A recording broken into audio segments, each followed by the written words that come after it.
Welcome to another episode of Tapped In with Tony. I am your host, Tony Bogan, and tonight we have a special guest that will be joining the show. She's a singer and songwriter who's created an album. She's also done play by play work, acting, you name it. Ashley Marie Lewis joins us. Ashley, thank you for coming on the show. Thank you for having me. Not a problem. It looks like you've had a pretty huge career. You've started off with being a backup singer, backup dancer. I kind of had my own thing going with my brother when I was younger. I actually started out as a drummer, kind of doing background vocals. He kind of stood out as the lead. We just had our little two-piece band going. Um, Little known fact, people don't really know that I was a drummer. Played drum set. He played guitar. He's actually in my band now. He still sings with me. He kind of does background vocals for me now, which is nice. So now I have a five-piece band.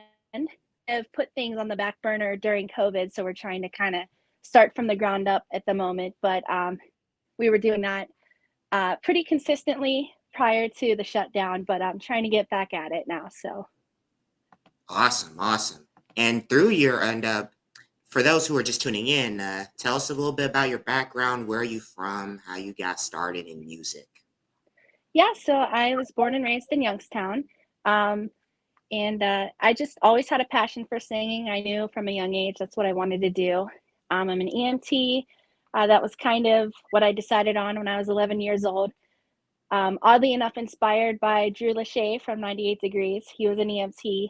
I wanted to be a trauma doctor, and when I discovered them, found out he was an EMT, and figured you see the same things first, you just get there quicker. So I'm like, okay, I'll do that, and fell into that, stuck with it.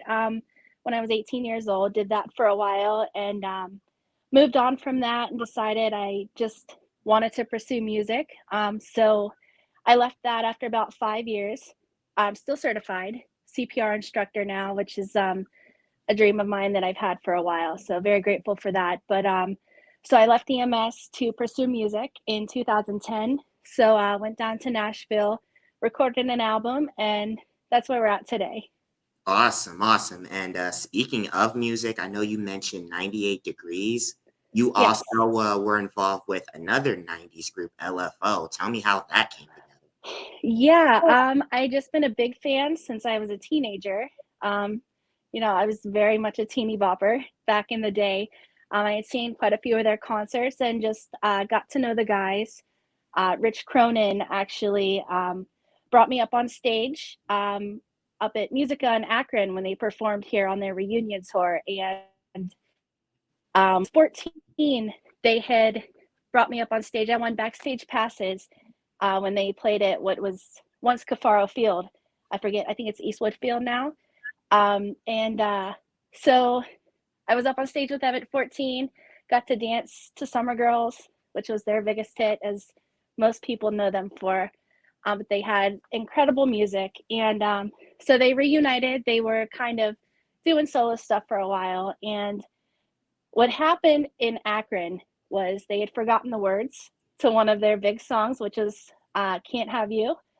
And they were like, who knows the lyrics? So, of course, me, I know the lyrics. And they're like, all right, come up on stage. And a friendship formed. And, that's kind of where everything took off.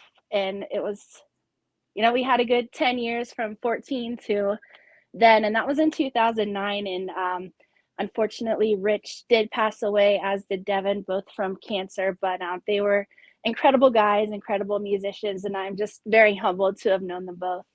That's amazing. And speaking of LFO, a lot of people don't know this about me. I listen to my fair share of 90s pop myself, and somewhere I have an LFO CD. It's a I know, treasure, that's for sure. I know people will, sometimes will talk mess about the lyricism of Summer Girls, but it's actually a really good song, honestly. It is, and it was actually written just as a joke. Rich did it Wow. about trying to impress a girl, and look where. So it Yeah, worked out for him, that's for sure. absolutely. And also, they did a song 2 years later with a group called Mashout Posse from New York. seeing those two styles clash together, Mash Out Posse with their in your face type hip hop with Annie Up, Four Alarm Blaze, Hmm. coupled with LFO's Summer Girls, Dandelion, Girl on TV. That was interesting. Dandelion, actually, did you know Elise? She was on Dandelion. Yeah, Milkshake, yeah, and a lot of people don't know that. yeah. It's just funny how all that ties together and like Absolutely. seeing that combination with Mash Out Posse with the song Life is Good. That was interesting to It was hear. incredible. Yeah, for sure. That breakdown And on that song was wonderful. oh yeah.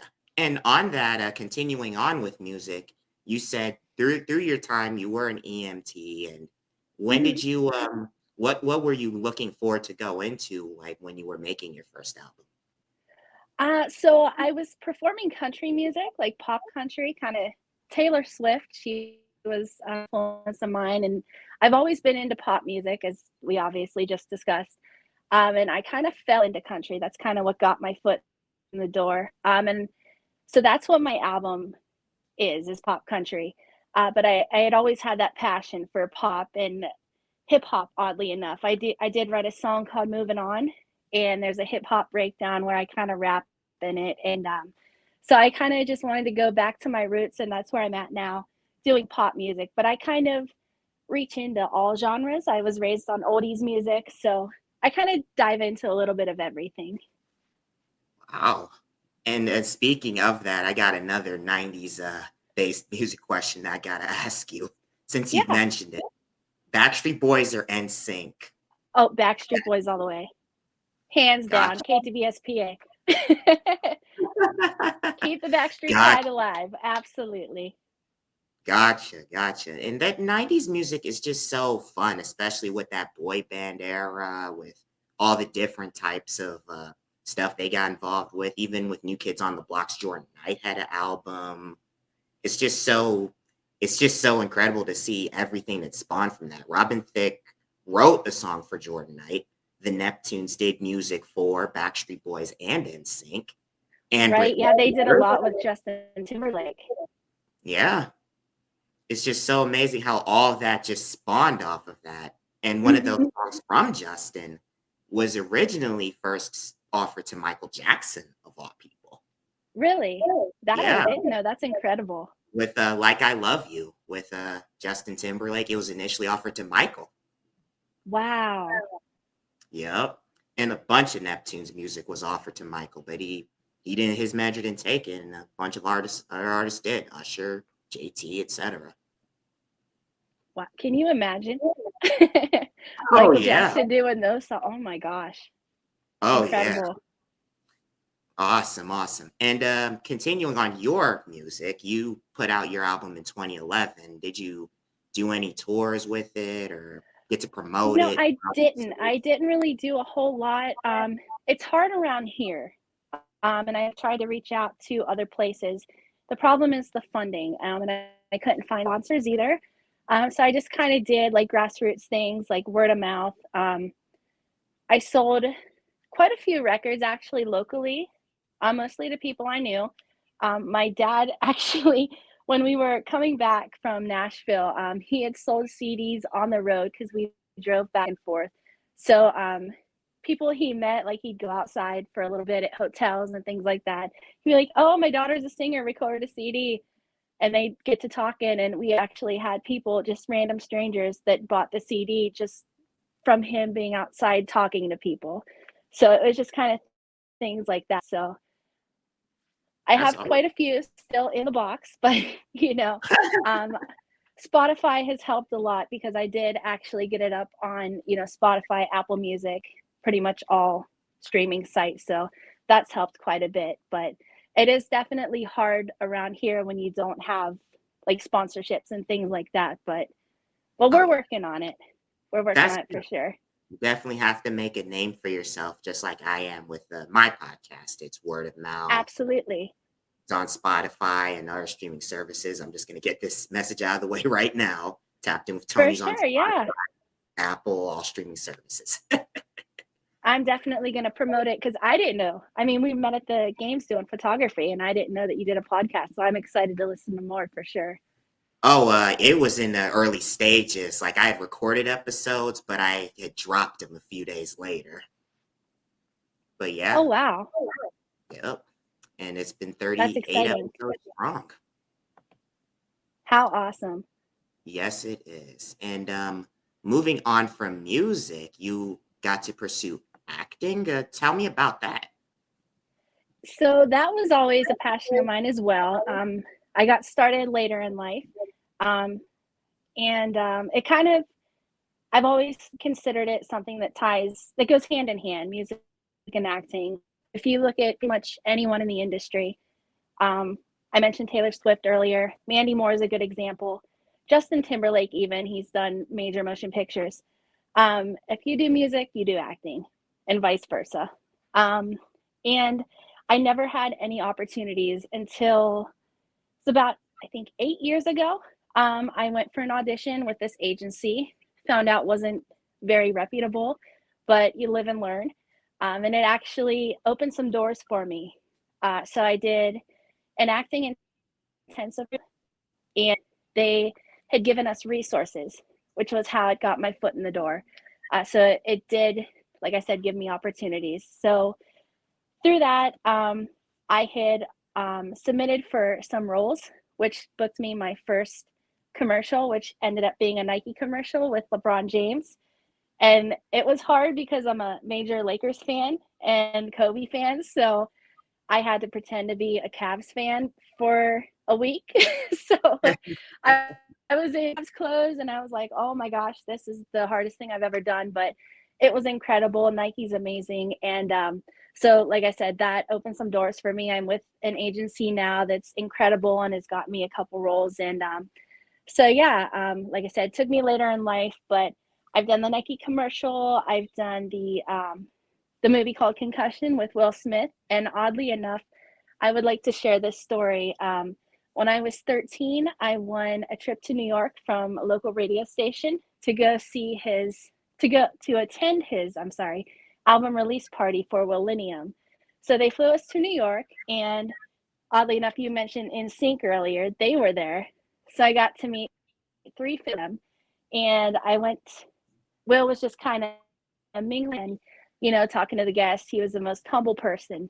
And he went to hug me, again, mind you, just 13-year-old girl, no harm to him.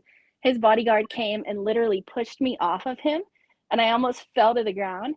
And so for almost 15 years, I was like, I want to finish my hug with Will Smith. So when I booked this film, it was almost 15 years to the day. It was in November that we filmed this movie. And afterwards, he's just kind of walking around, he's by himself. And you're not supposed to approach the actors. If they approach you, it's okay. But I was like, I can't leave without getting a hug. And he was the coolest dude. We kind of bumped each other. We just by each other in the club because we filmed in a club scene. And I was like, I'm just gonna go for it. Everyone on the crew was really chill, and so I was like, hey, I met you when I was 13 at your album release party for Millennium. He's like, oh, that's so cool, and he gave me the biggest hug. So 15 years later, we finally got to finish our hug. That's So amazing. I had to share that. So life kind of came full circle there. That is amazing. And that is like to have that determination to finish that. They say it's never how you start, it's how you finish. And I'm happy for you that you got to meet them Thank early you. in 99 with NSYNC in them.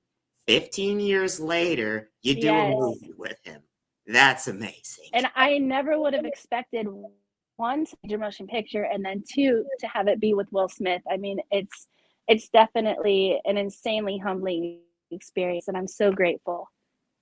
That's awesome. That's really awesome. I love hearing stories like this.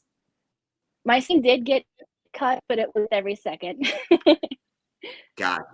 And you also had more roles as well. You were in Cleveland Abduction, Orange is the New Black, and I then was you not in went. Orange is the New Black. Oh, my apologies. But you No, were you're in okay. you were in some other roles. So tell I me about was, yeah. more of your roles. Um, but I was in Cleveland Abduction. Yeah, that one was kind of crazy. Never cried on set except for that day because if you know the story about the abductions, it is based on a true story. We were outside holding signs as if we were holding an actual vigil for these girls that were lost and who ended up being found later. But, you know, at the time, we didn't know, and that's how it was portrayed. And the lead actors were so phenomenal that we were actually crying while we were filming. And it was during December. We were filming a summer scene in December up on Lake Erie, and we were wearing summer clothes, and it was like below freezing, and we're all shivering, and there's like steam coming out our mouth because it was so cold. But it was incredible, and the film is great. So I highly suggest everyone definitely look it up because the leads are just absolutely awesome. But I did one. I did Chicago PD. Can't say enough about the cast and crew in Chicago PD. I've gotten to know quite a few of them, and they're just incredible people. Most recently, I did Them That Follow. That was actually filmed locally, and that one was incredible. Walton Goggins was in that one, and he made everyone feel like they were family. I actually got a rap at the end of it, which you don't get as a background actor, but we were core extras, core background for forget how long we filmed. But, since I was a core and it was like my last scene, and we were like those core ones, they're like, all right, you're getting a rap, and that's super cool. Everyone clapped and like said a couple words. So like it was incredibly humbling. That's awesome. That's really awesome. And this is just in the past, in those 2 years alone. That's amazing. Couple years, yeah. And to continue on to that, it looks like you were in Chicago PD, as you mentioned, Hmm. Fences.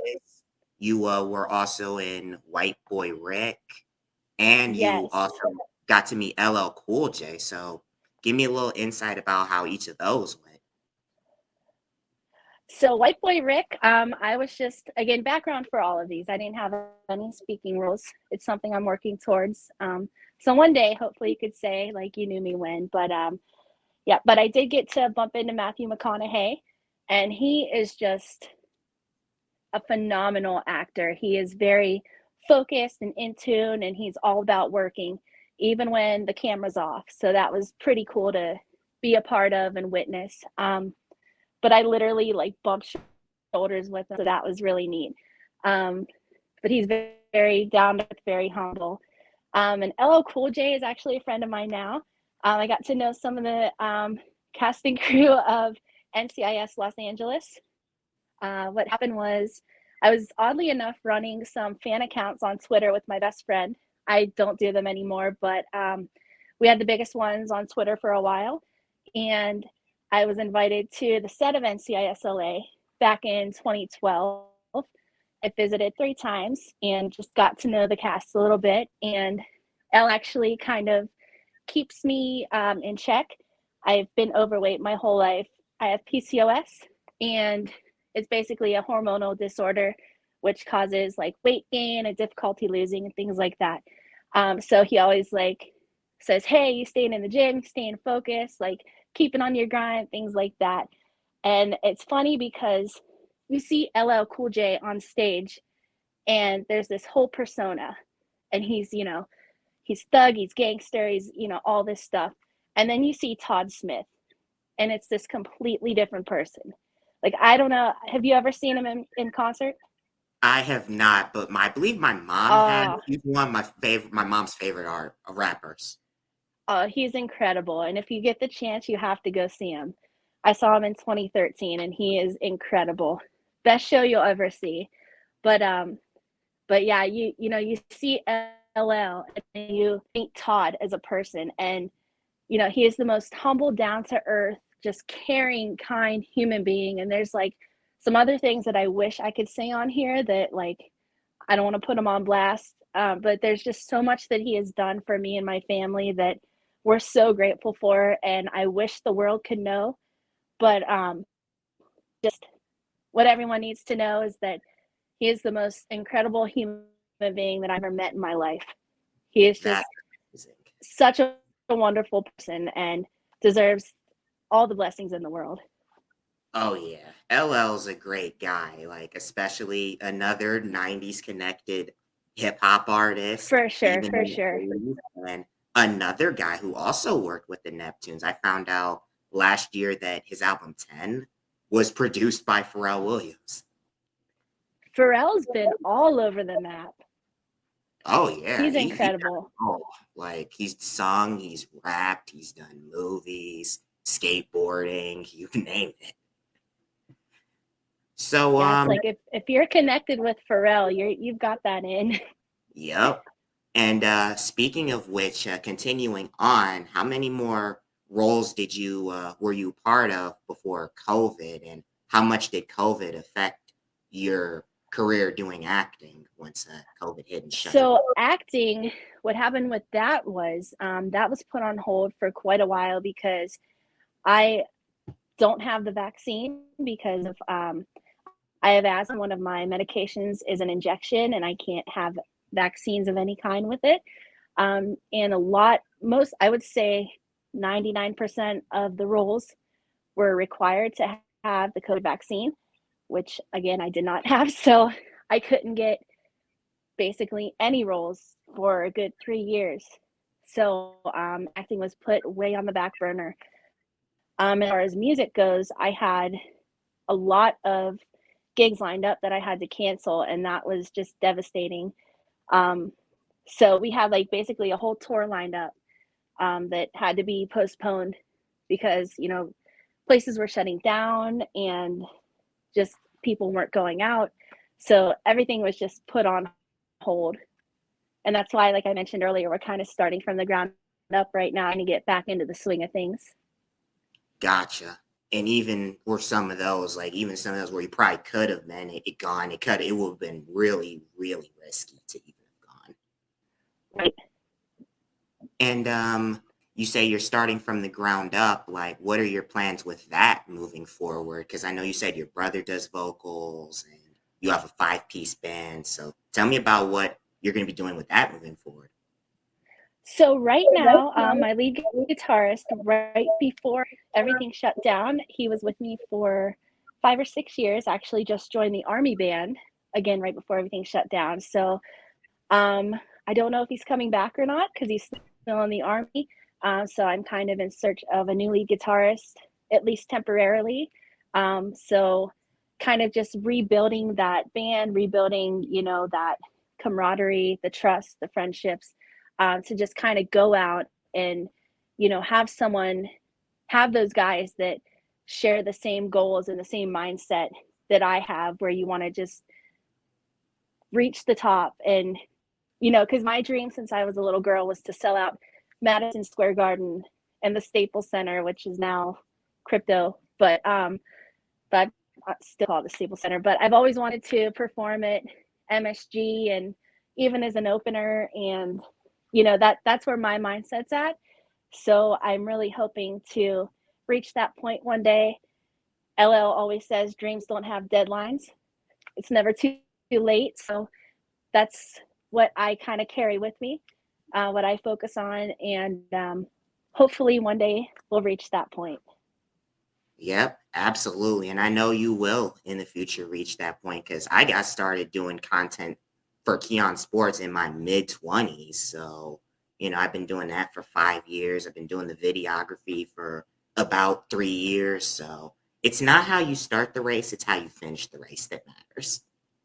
Amen to that. Yep, yep. And talk to me about how you got involved in photography and you've also done some play by play work. Yeah. So my brother's friend from high school became our alma mater's athletic director. I think last year, the year before, can't remember. And he contacted my brother to see if he'd be interested in working with him doing, board operation, things like that. My brother's job has expanded with the athletic department.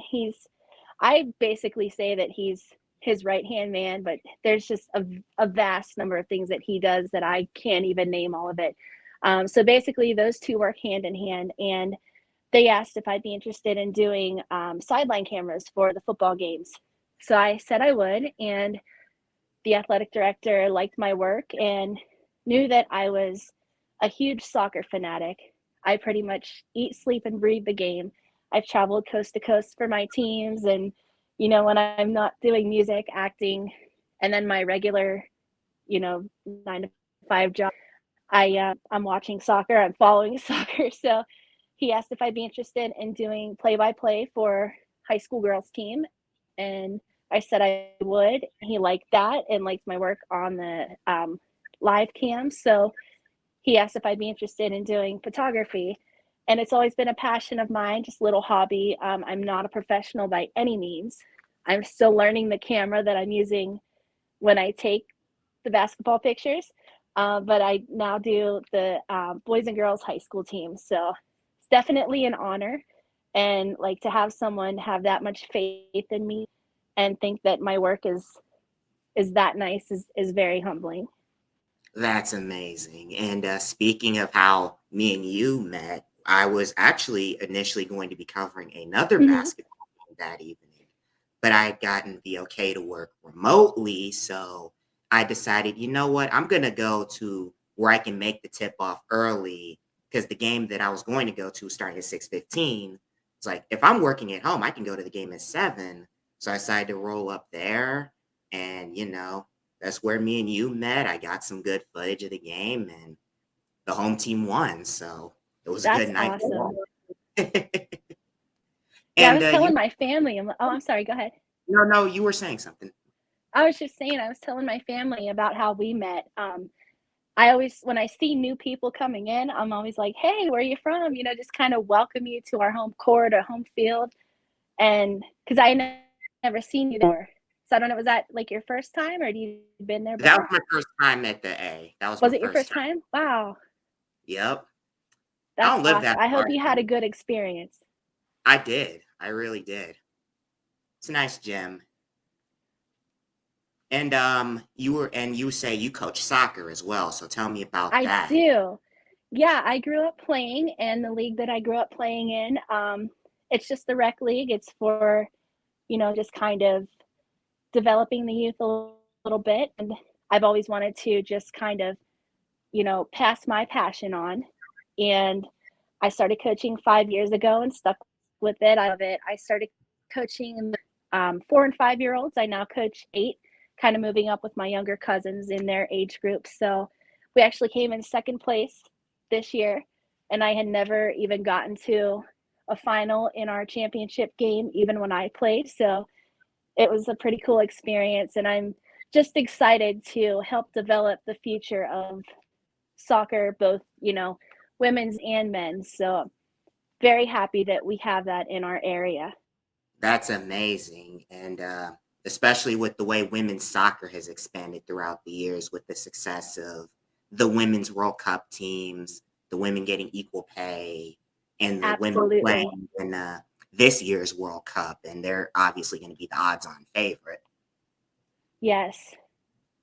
And how do you keep yourself sane, like with all the stuff you do acting, you do music, you do coaching, you do photography. How do you balance all of that, without being super stressed out? Um, I have a good support system. I have my mom, and she keeps me grounded. She keeps me humble. Ever since I was little, she's always been there. And, if I get too, she keeps me level headed. If I get too over my head, she's like, hey, you can't be doing XYZ. You got to step back. You can't take so much on. Um, she definitely holds down the fort, I guess you could say. She's always been my biggest supporter, and, just keeps me, like I said, she keeps me grounded. So if not for her, I couldn't do all the things that I do. Oh, absolutely. Because there are some people who come in and, think they're hot stuff and eventually they flame out. They'll get off to a hot For start. sure. They'll have a bunch of growth and then all of a sudden they run into a little adversity and they're done for. And I've definitely faced it. There's been nights where I've cried myself to sleep.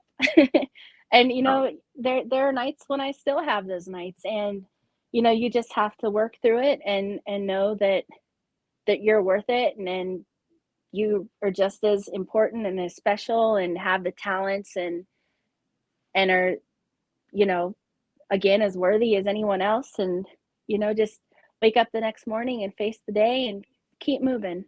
Absolutely. And another big mantra is bet on yourself because you never know what can happen. I've interviewed people who are wrestlers and independent. I've interviewed college players.